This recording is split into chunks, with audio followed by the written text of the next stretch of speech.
Alam mo, maswerte talaga si Tali na ikaw ang kapatid niya. Eh, ako kasi wala akong kapatid eh. Ampon lang ako eh. Hindi yun totoo.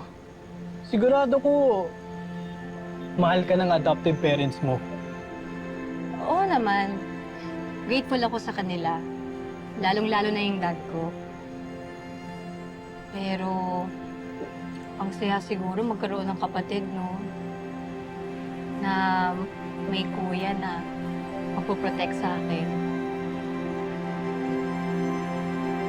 Ako?